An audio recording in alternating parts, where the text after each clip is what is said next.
भूख भी बहुत लगी हुई थी, तो ये पीना चाहता हूँ। पी सकता हूँ पूरा? पेट खराब तो नहीं होगा? नहीं, इससे मैदा साफ होगा। अच्छा, मैदा साफ होगा जी। चलें। ये आलू कहाँ पकाए हैं? ये आलू थप में।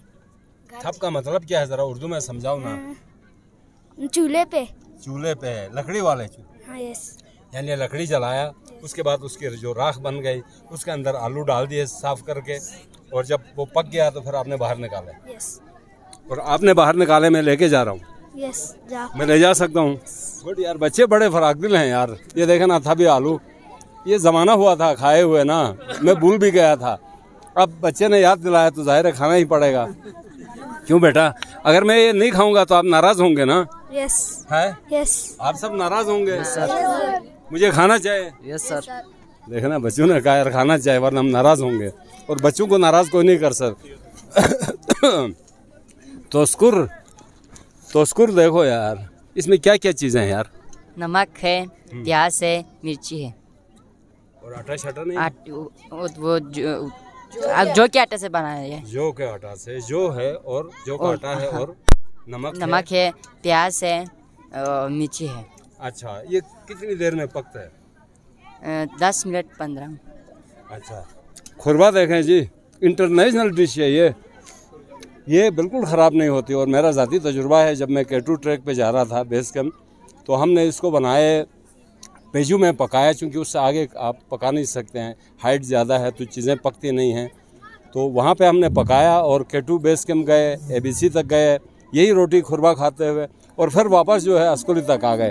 तो ये ख़राब नहीं होती है। अल्लाह ने को इस तरह लोगों ने डिज़ाइन किया, अल्लाह की मेहरबानी से। सबखुर मैंने खाया था ना, ये सबखुर है जी। बच्चा बताओ, आप खुद भी खाते हैं ये? जी। कि सिर्फ लोगों को खिलाते हैं? मैं भी खाता हूँ और लोगों को भी। आप कब खाते हैं? सुबह, दोपहर, रात? कब? रात को भी ज्यादा। रात को खाते हैं। नाम क्या है आपका? नईम अहमद। कहाँ से? खरपीत सर। खरपीत वाले ज्यादा खाते हैं यार, इसलिए ठक ठक है ना? हैं जी, माशाल्लाह जी। ये सूरत थी जी, हमने आपको बहुत सारे स्टाइल दिखाए। अब एक बच्चा है और CUZNGAGE,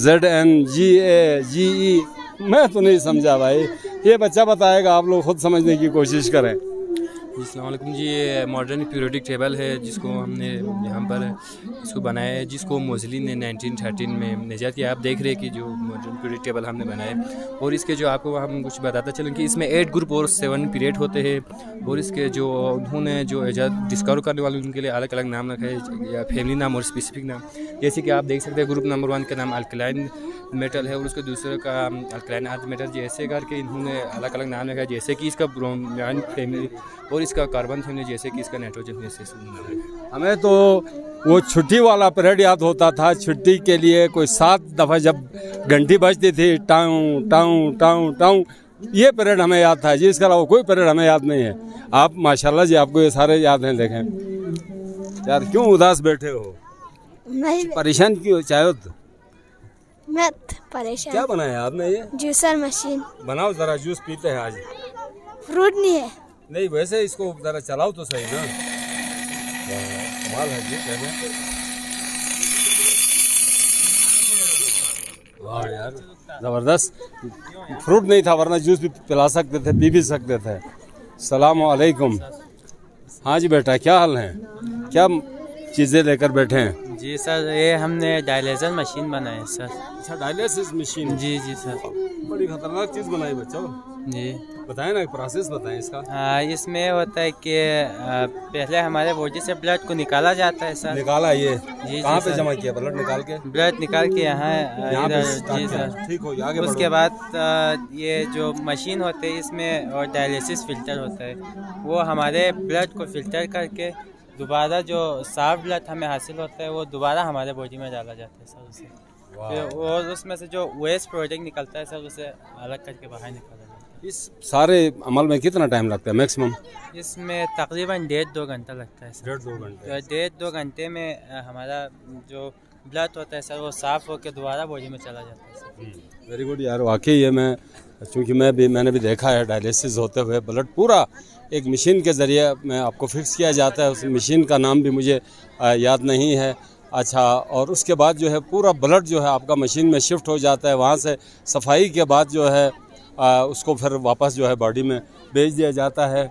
बहुत सारे यहाँ पे स्टॉल्स लगे हुए हैं और थोड़ा सा गला भी मेरा वो हो रहा है कि मैं सारे स्टॉल्स पे बच्चों से बात नहीं कर सकता हूँ, लेकिन कोशिश करेंगे कि ये पूरा स्टॉल आपको दिखाएं और बच्चों की जो सलाहियतें हैं, बच्चों की जो मेहनत है। एक गुलू मुलू बच्चा है जी, गुलू मुलू बच्चा है। इससे पहले गपशप करते हैं। सलाम अलैकुम। अस्सलाम वालेकुम। वालेकुम अस्सलाम। बेटा नाम बताओ अपना और काम बताओ। मेरा नाम मुबीन अब्बास है और ये हमने एक्सक्रीटरी सिस्टम बनाया है।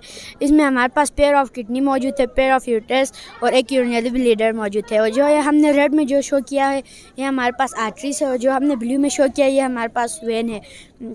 आर्टरीज हमारे पूरे बॉडी से ब्लड को लेके आते हैं और किडनीज को रिफ्रेश करते हैं और वेन इसको वापस लेके जाते हैं। और जो वेस्ट होता है वो यूटर के ज़रिए हमारी यूरिनरी ब्लीडर में आते हैं और फिर हमारे बॉडी से खारिज हो जाता है। वाह यार ज़बरदस्त। किस क्लास में हो?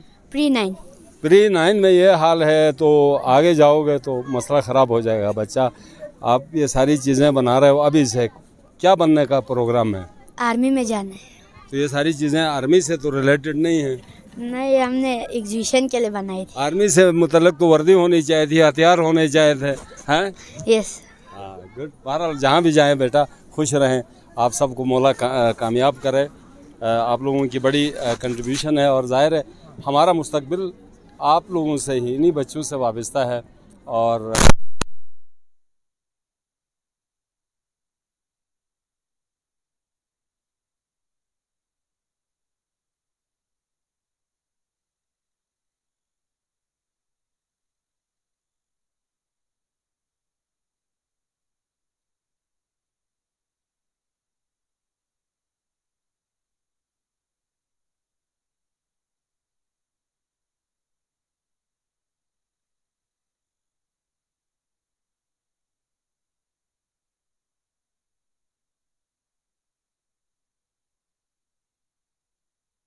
जब ज़्यादा सुकर जाते हैं तो सेल को जमने से बच जाता है। यार बच्चों से गुफ्तगू के बाद और इनके मॉडल्स देखने के बाद जो है ना बड़ा अफसोस होता है कि काश हमने भी पढ़ा होता और हमें भी उस ज़माने में ये सहूलियात मिलती तो शायद हम आज इस माइक के साथ नहीं होते बल्कि कहीं और होते। लेकिन हमारी बदकिस्मती देखें कि उस ज़माने में ये सहूलियात नहीं थी। हाँ जी बच्चों, वालेकुम अस्सलाम। एक बच्चा मेरे ख्याल में ज़रा इधर आ जाए ना, एक बच्चा जिसने बोलना है वो इधर आ जाए, हमें आसानी होगी। इधर आ जाएं, इधर आ जाएं। ये माइक पकड़ें, अपना पहले तारुफ करवाएं, अपने दोस्तों का बताएं, फिर ये सारा बताएं। अस्सलाम वालेकुम सर, मैं फर्स्ट ईयर का स्टूडेंट हूँ और मैंने जो है सेल का एक मॉडल बनाया है।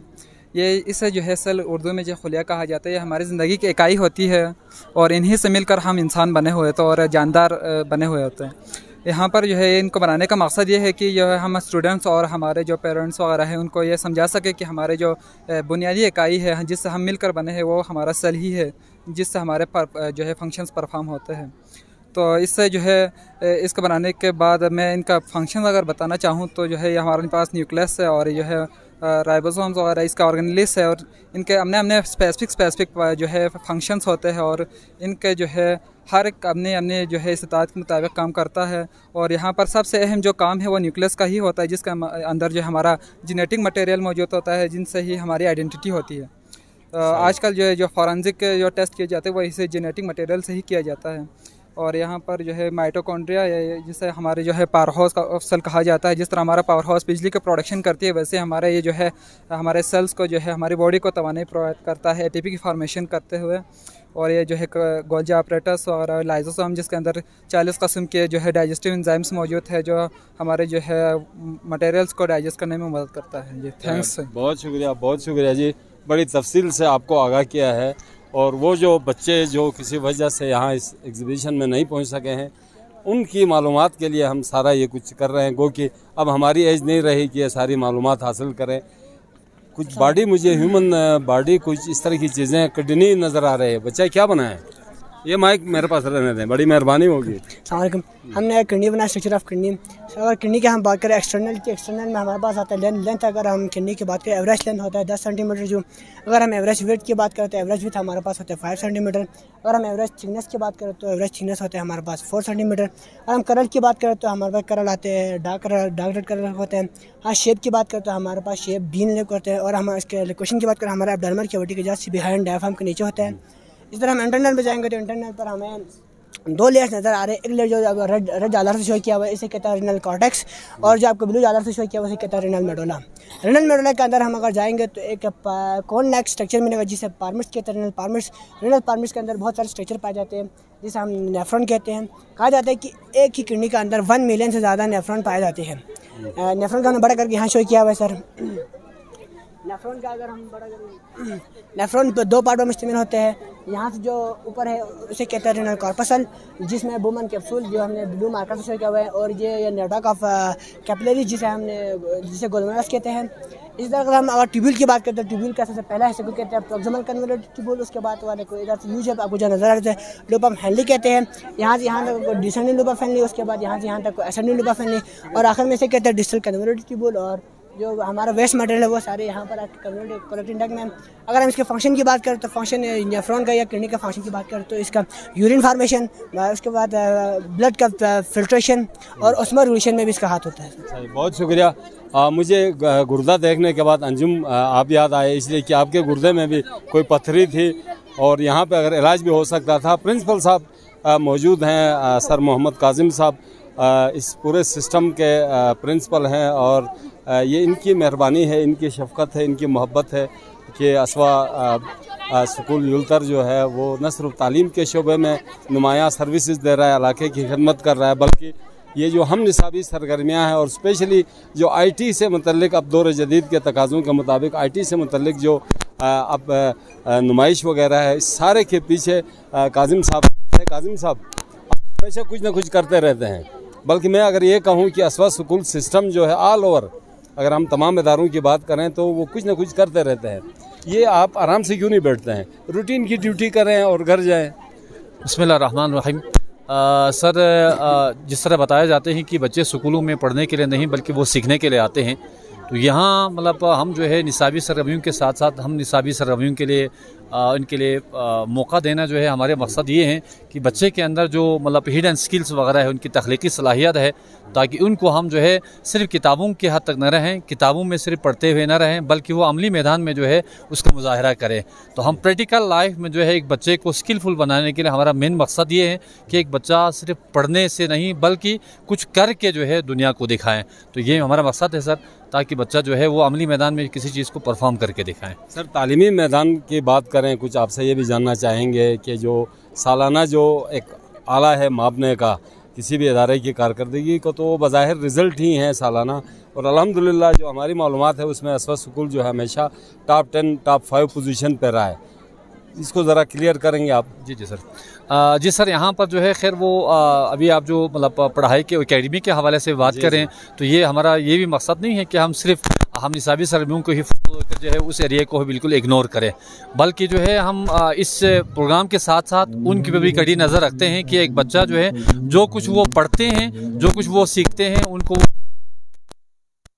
साथ ही साथ जो है उनके रिज़ल्ट को भी हम जो है बड़ी कड़ी नज़र रखते हैं, ताकि एक बच्चे के जो उसके रिज़ल्ट है उसका कहीं जो है कोई ऐसा असर वगैरह उसके रिज़ल्ट पे ना पड़े कि बच्चा जो है इन चीज़ों के साथ जो कुछ वो अभी मैंने आपको पहले ही जिक्र किया, आज जो बच्चा जो है जिस स्टॉल पे, जिस प्रोग्राम पे, जिस प्रोजेक्ट पे बच्चा बैठा हुआ है, वो उसी के बारे में जो है जो कुछ उसकी सोच है, जो उसकी थीम है, आइडियाज़ है, उसको वो मतलब आगे एक्सप्लेन भी कर रहे हैं कि किस तरह ये चीज़ें जो है छोटे लेवल पर और बड़े पैमाने पर, मेगा लेवल पर ये कैसे काम करते हैं। रिजल्ट ज़रा शेयर करेंगे कि क्या पास्ट अगर हम 1-2 साल की बात करें तो नताइज क्या रहे? जी अल्हम्दुलिल्लाह पिछले 2-3 सालों से खैर वो मैं आप जो लेटेस्ट की जो बता रहा हूँ सर, पिछले साल भी अल्हम्दुलिल्लाह हमारे रिज़ल्ट जो है ओवरऑल आज वक्त जो है ये कोई चोरी छुपी ढकी छुपी कोई बात नहीं है कि हम बताएं कि हमारा फलान रिज़ल्ट है। गेज़ेट पे आप देख सकते हैं 98% अल्हम्दुलिल्लाह हमारे पिछले साल के रिज़ल्ट है, और कॉलेज के रिज़ल्ट भी इस दफ़ा भी अल्हम्दुलिल्लाह पूरे GB में जो है टॉप 10 जो आप कॉलेजेस हैं उसमें टॉप 10 में मतलब 9वें पोजीशन पर जो है हमारा इदारा इस वक्त जो है कॉलेज लेवल पर है। बाकी स्कूल लेवल पर भी अल्हम्दुलिल्लाह हम जो है मतलब फेडरल बोर्ड में जो है